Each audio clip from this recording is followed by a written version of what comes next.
안녕하세요. 이번 시간에 저와 함께 반응의 자발성에 대해서 알아보는 시간을 갖도록 하겠습니다. 여러분, 혹시 반응이 자발적이다 이 말의 뜻을 알고 있나요? 자발적이다. 자발적으로 지원하세요. 네, 자발적이다 이 말은 뭔가 진행이 된다 이 말입니다. 예를 들어 볼게요. 자, 우리가 10도일 때, 자, 1기압 10도에서 얼음이 녹아서 무엇이 되죠? 맞습니다. 물이 됩니다. 자, 얼음이 녹아서 물이 되는 10도에서 이렇게 되는 건 자연스러운 일이죠. 자, 이렇게 반응이 진행이 됩니다. 얼음이 가만히 놔두면 물이 되죠. 이런 걸 자발적이라고 말할 수 있죠. 반응이 자발적으로 일어나는 거예요. 얼음이 물이 되는 거죠. 자, 반대로 우리가 물이 얼음이 되진 않습니다. 그쵸? 이런 것을 우리가 비자발적이라고 합니다. 그런데 이런 거는 환경 조건이 굉장히 중요하죠. 예를 들어서 10도가 아니라 이번엔 마이너스 10도로 해볼까요? 자, 마이너스 10도에서는 얼음이 물이 되는 게 자발적일까요? 그렇지 않죠. 이럴 땐 이게 비자발적입니다. 반대로 물이 얼음이 되는 거는 자발적이죠. 그쵸? 그래서 그 상황에 따라서 반응이 자발적으로 되는지 비자발적으로 되는지를 우리가 알 수가 있는데요. 이렇게 반응이 진행되는 것을 우리가 자발적이라고 합니다. 그 반대 반응이 진행이 안 되면 우리가 비자발적이라고 하고요. 자, 그렇다면 여러분 신기하지 않아요? 아니, 왜 얼음은 물이 될까요? 또는 물이 얼음이 될까요? 혹은 종이를 태우면 뭐가 돼요? 재가 되죠? 재가 다시 종이가 되는 일은 없죠.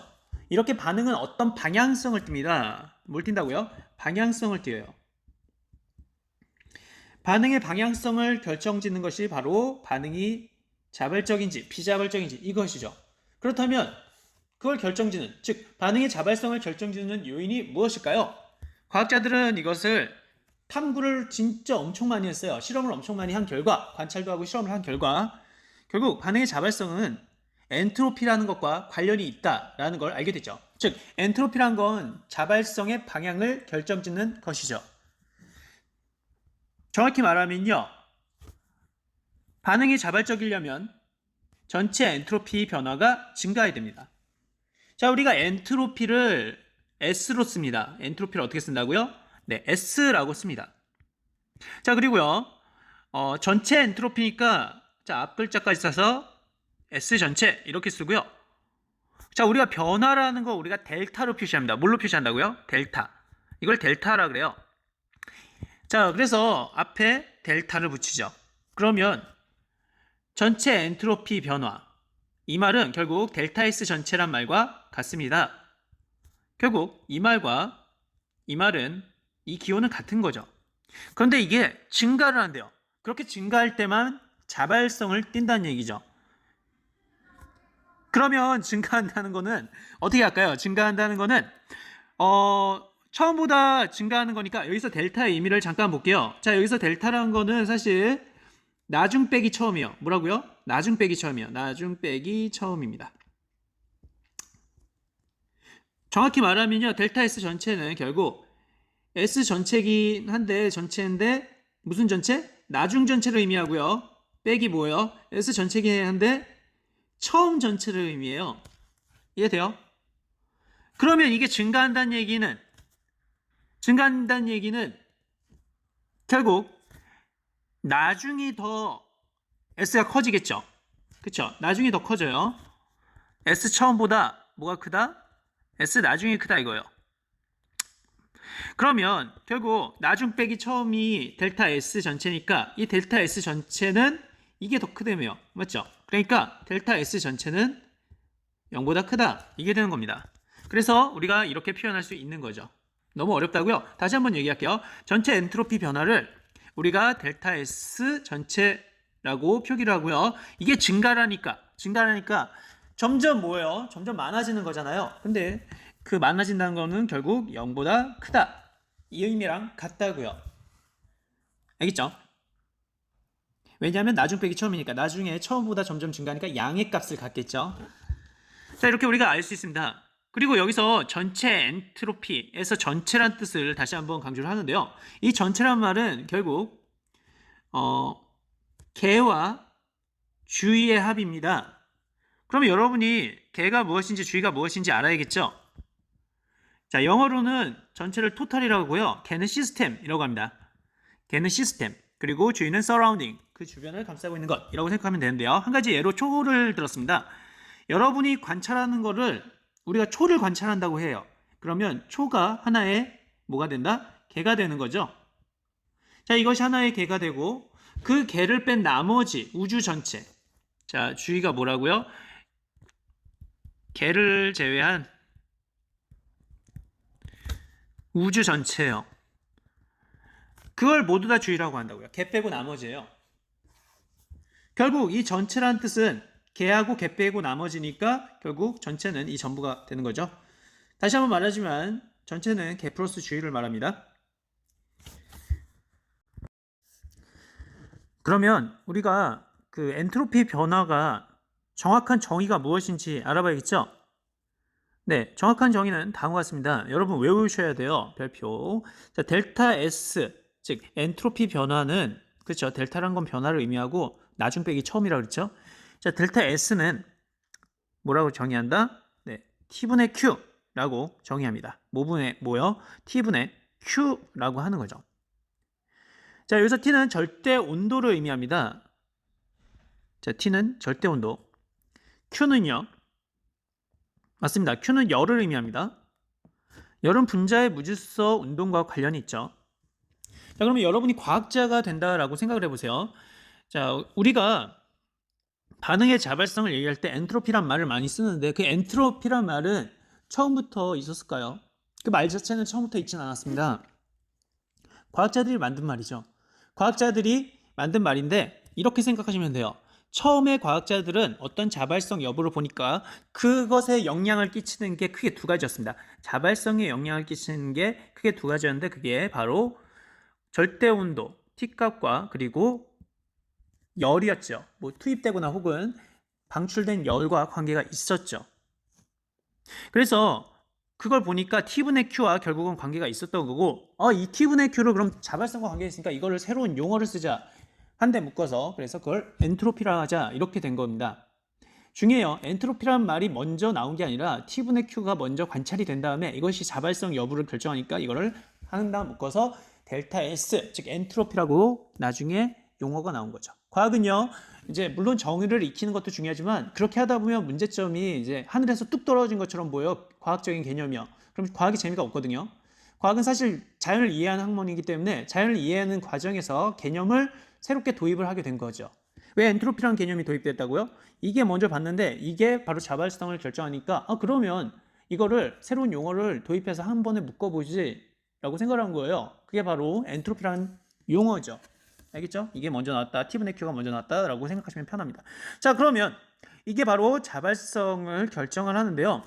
우리가 엔트로피 변화를 다른 말로 바로 무질서도 변화라고도 생각할 수 있습니다. 왜 이런 용어가 나왔을까요?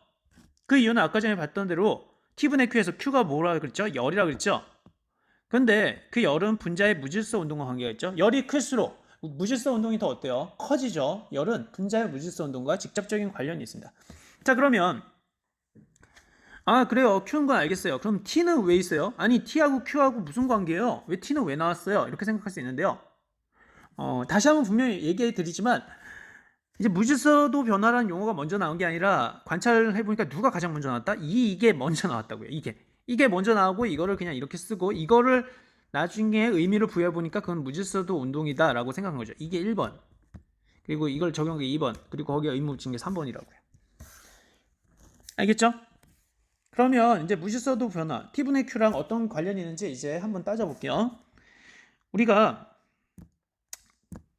자, 이렇게 생각하시면 좋을 것 같아요. 여기가 도서관입니다. 여기가 뭐라고요? 도서관. 자, 도서관에서 이렇게 사람이 앉아 있어요. 자, 도서관에서 공부하고 있어요. 도서관에 있고요. 여기는 시장이에요. 물건 팔고 하는 시장에서 여러분이 이제 봉투에다 뭐 넣을 거를 살고 있어요. 자, 둘 다 콧노래를 부릅니다. 도서관에서도 노래를 부르고, 자, 시장에서도 불러요. 자, 그러면 그 소리의 크기가 같다라고 해봅시다. 그러면 어디가 더 시끄러울까요? 네, 시장이 더 시끄럽죠. 시장이 더 잘 들리죠? 똑같은 소리인데도 불구하고, 시장이 더 잘 들리는 게 아니라 도서관이 더 잘 들리겠죠? 도서관은 조용하잖아요. 조용하잖아요. 그렇죠? 시장은 시끄러워요. 그러니까 도서관이 더 잘 들려요. 같은 크기라도 불구하고. 그게 바로 T분의 Q랑 관계가 있습니다. 자, 여기서 T는 절대 온도인데요. 이때는 그 분위기에 해당하고요. Q는 그 소리, 비유적으로 말하면 이 소리에 해당한다라고 보시면 되죠. T는 뭐에 해당한다? T는 그 분위기에 해당하고요. 예를 들어 여기서는 분위기가 어때요? 시장 분위기는 굉장히 시끄럽죠. 그러니까 예를 들어 T값이 굉장히 크다라고 되고요. 얘는 T값이 작다. 상대적으로 이게 돼요. 그러면 T분의 Q를 생각해 볼까요? 무슨 말이냐면은 T값이 큰 상태에서, 즉 분위기가 굉장히 들떠 있는 상태에서 큰 소리로 얘기를 하면은 그 소리가 잘 안 들린다고요. 도서관에서보다. 즉 무질서 정도는 애초에 그 소리에, 그 말하는 소리인 Q에만 관계가 있는 게 아니라 그때의 분위기인 T랑도 관계가 있다. 이런 표현입니다. 비유적인 표현이죠. 너무 비유적이라서 좀 이상하다고요. 한 번만 더 이야기를 할게요. 자, 우리가 이렇게 있다고 해봅시다. 자, 그러면 여기는 예를 들어 0도예요. 몇 도요? 네, 0도고요. 여기는 100도입니다. 100도. 100도예요. 그러면 여기에서 0도일 때 투입을 했어요. Q값을 투입했어요. Q값. 배터리가 없네. 자, 여기에 예를 들어 Q값을 10칼로리 투여했고, 여기서는 똑같이 10칼로리 투여했어요. 자, 그러면 그 투여한 양은 같죠? 즉 Q는 같죠? 그런데 온도가 누가 더 낮아요? 네, 얘가 온도가 더 낮죠? 그러니까 얘 변화 정도가 더 크게 보인다고요. 즉 무질서 정도가 갑자기 확 변한 무질서 정도가 더 크게 보인다고요. 그래서 둘 다랑 관계 있다. Q랑 뭐랑 관계 있다? T랑 다 관계 있다. 왜냐하면 그 변화폭이 더 크게 보이기 때문이죠. 그 변화폭이 크게 보이죠. T가 작을수록 어때요? 델타 S가 더 커지죠. T가 클수록 같은 Q값이라도 T가 크면 델타 S 작아지죠.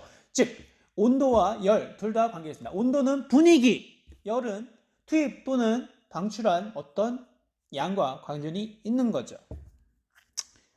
그래서 무질서도 변화는 단순한 Q값이 아니라, 즉 무질서니까 얘도 무질서니까 Q는 직접적으로 관계가 있는데 온도랑도 관계가 있다고요. 분위기랑도요.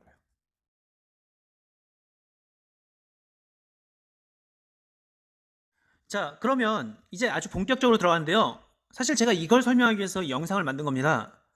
이거를 정확히 큰 그림으로 보는 게 굉장히 중요하거든요. 그래서 제가 영상을 만들게 됐습니다.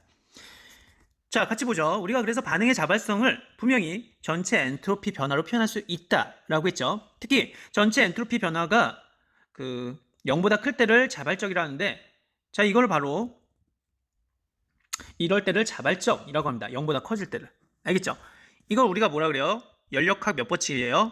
연력학 2법칙이라고 합니다. 엔트로피 법칙이죠. 엔트로피가 커지면 자발적이다. 자발적인 건 엔트로피가 커지는 방향이다. 반응이 일어나는 방향이다 라고 생각하시면 돼요. 자, 그러면 0보다 작은 경우도 있겠죠. 또는 0이랑 같은 경우도 있겠죠. 각각을 이렇게 놓습니다. 자, 요거 먼저 설명할게요. 자, 비자발적. 자, 비자발적은 이렇게 표현합니다. 알겠죠? 0보다 클 때가 자발적이니까 이번에 델타 S 전체, 즉 전체 엔트로피 변화가 0보다 작을 때는 비자발적이라고 하는 거죠. 그렇다면 0일 때는 어떨까요? 자, 이때는 자발적도 아니고 비자발적도 아닙니다. 좀 어렵죠? 한 번만 더 얘기를 할게요. 우리가 자, 이렇게 생각하시면 돼요. 우리 아까 전에 했던 대로 예를 들어 50도에 있을 때요. 몇 도에서? 50도에서 얼음이 물이 되는 과정은 어때요? 얼음이 물이 되는 과정은 당연하죠. 50도에서는 얼음 가만히 놔두면 녹죠. 그러니까 이거는 자발적인 겁니다. 즉 얼음이 물이 되는 과정은 델타 S 전체가 0보다 큰 거죠. 반대로 얼음이 물이 되는 게 아니라 이번에는 물이 얼음이 되나요? 50도일 때 말하는 거예요, 지금. 물이 가만히 있다가 50도인데, 아니, 날씨도 더운데, 더운 정도가 아니네요. 자, 그런 정도인데, 얼음이 되나요? 불가능하다 이거죠. 자, 이거는 비자발적입니다. 이건 뭐라고요? 비자발적이죠. 다시요. 색깔을 맞추기 위해서. 자, 이거는 안 돼요. 50도일 때. 자, 비자발적이라고 하고요. 다른 표현으로 델타 S 전체가 0보다 작다. 이렇게 합니다. 그러면, 아니, 0보다 클 때도 있고 작을 때도 있으면 0과 같을 때가 있겠죠. 자, 0과 같을 때, 이때를 평형이라 그래요. 분명히 50도에서 여기는 비자발적. 자, 평형일대를 한번 예를 들어볼게요. 이때 따로 끄집어내서. 자, 얘가 뭐가 있을까요? 언제 얼음이 물이 되기도 하고 물이 얼음이 되기도 해요. 둘 다 가능한 때가 언제요? 맞습니다. 둘 다 상태가 공존한 때가 있죠. 몇 도일 때요? 0도일 때요. 혹시 여러분 아시나요? 이 0도는 어는 점이라고도 하고요. 또는 녹는 점이라고도 합니다. 얼음 입장에서 보면 녹는 거고요. 물 입장에서 보면 0도가 되면 어는 거죠. 그래서 어는 점이자 녹는 점이요. 이 말이 뭐예요? 얼음이 물이 되기도 하고 물이 얼음이 되기도 하고, 즉 누구의 입장을 보냐에 따라 서로가 되는 거예요. 이게 계속 되는 거죠. 몇 도일 때요? 0도일 때. 그럼 이 0도는 어때요? 둘 다 일어나죠? 둘 다 일어나요. 이럴 때 우리가 평형 상태다 이래요. 아주 미묘한 상태죠.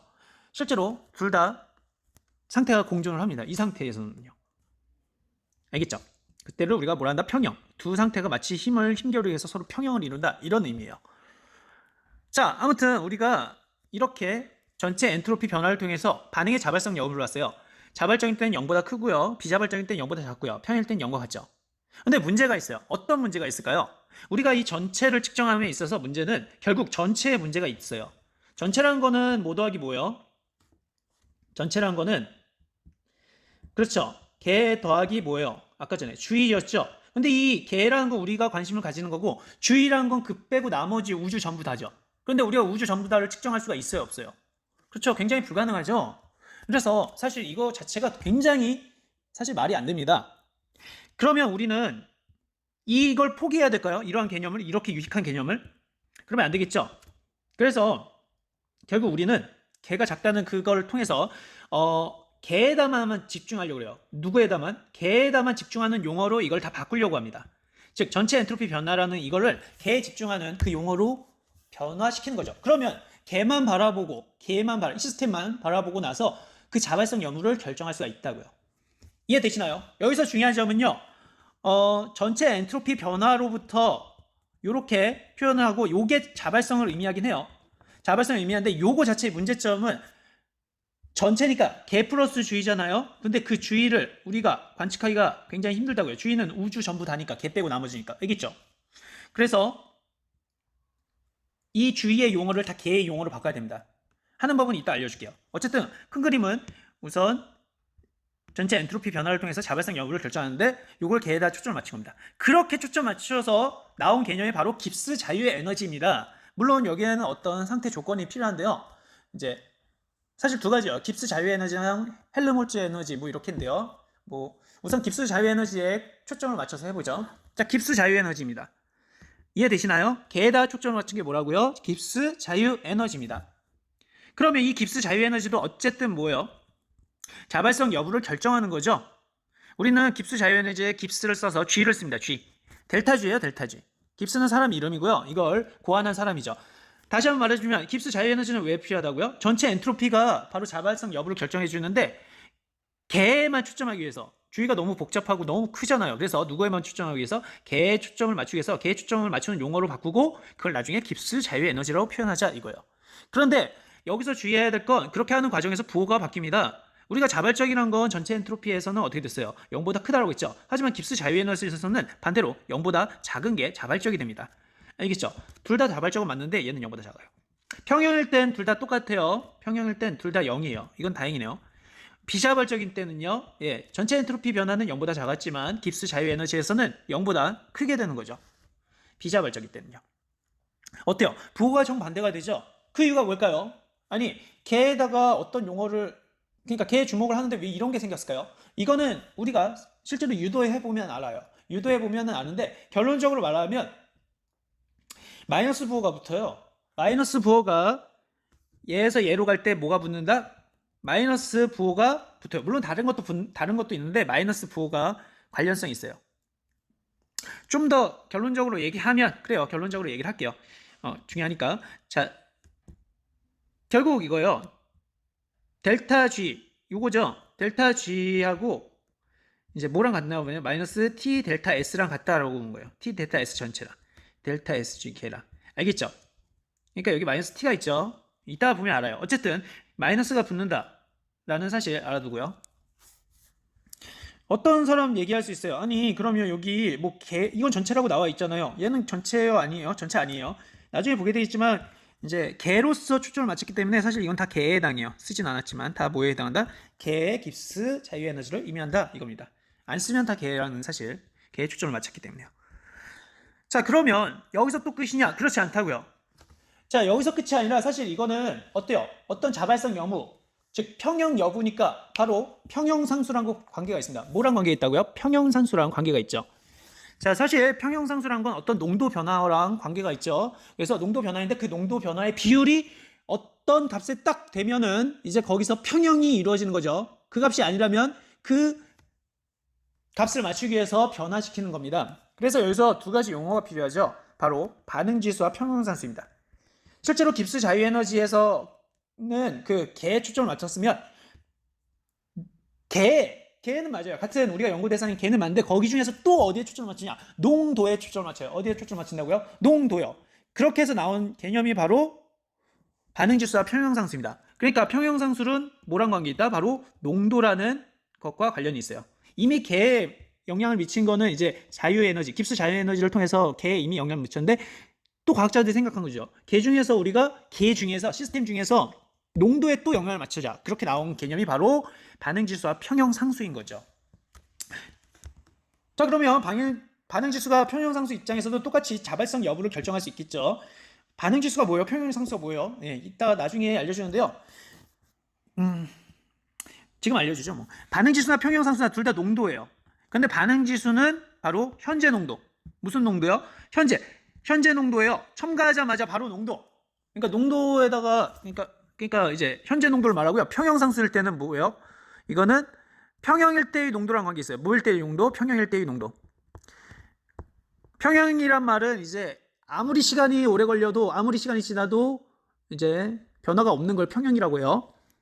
현재 농도에서 평형 농도. 그러니까 현재 농도가 결국은 평형 농도가 되려고 변화한다 이거죠.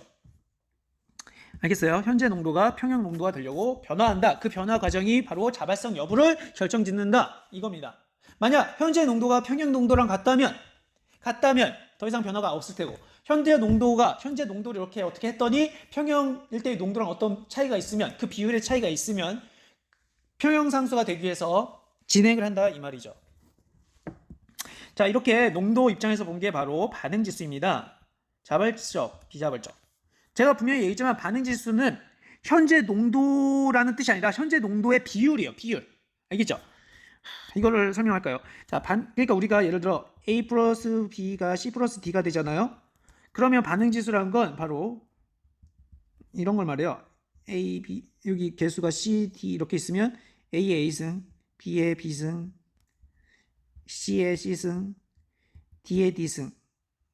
자, 반응지수나 평형상수나 이 모양 꼴은 똑같아요. 여기서 이 네모칸은 이거는 뭐예요? 이거는 다 농도를 의미하고요. 이거는 앞에 붙은 반응식의 개수를 의미하는데요. 자, 식은 똑같은데 중요한 건 여기에 들어가는 이 농도 텀 있잖아요. 이 농도가 반응지수에서는 이게 현재 농도고요. 그리고요, 이 농도 텀이 평형상수에서는 평형일 때의 농도라고요. 평형일 때. 그래서 농도 텀에 같은 모양인데 농도 텀에 뭐가 들어가냐에 따라 반응지수라고 하기도 하고 평형상수라고 했대요. 어쨌든 다 농도랑 관계가 있고 결국 그 농도는 평형에서 어떤 체계가 될 때까지 그걸 따른다. 그쪽으로 진행을 한다. 이걸 표현하기 위해서 선생님이 이렇게 얘기를 한 거예요. 자, 그래서 자발적이면 Q가 K보다 작고요. 평형일 때는 Q하고 K가 같고요. 비자발적일 때는 반응지수 Q가 K보다 크게 됩니다. 자, 이렇게 관계가 있는 거예요. 여기서 중요한 건 요거 따로따로 세분화시킨 것보다 제가 얘기하고 싶은 건 얘네가 모두 관계가 있었다고요. 얘네가 한 묶음이라고요. 얘네가 뭐에 관계가 있는 거예요, 그러면? 맞습니다. 바로 연력학 몇 법칙? 연력학 2법칙이죠. 엔트로피 증가 법칙과 관련이 있었던 거죠. 그걸 처음에 표현한 게 얘고, 얘를 개에다 집중하기 위해서 바뀐 게 얘고, 그거를 농도에 집중한 게 바로 반응지수와 평형상수였던 거죠. 여러분, 고등학교 때나 혹은 대학 올라가서도 이걸 따로따로 배우죠.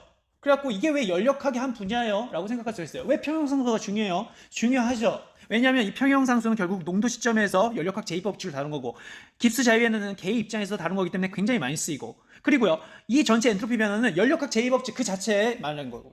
알겠죠? 결국 이 통틀어서는 다 모두 연력학 제2법칙의 바로 표현 방법에 불과하다 이겁니다. 그걸 어떻게 쓰냐? 유용하게 쓰냐?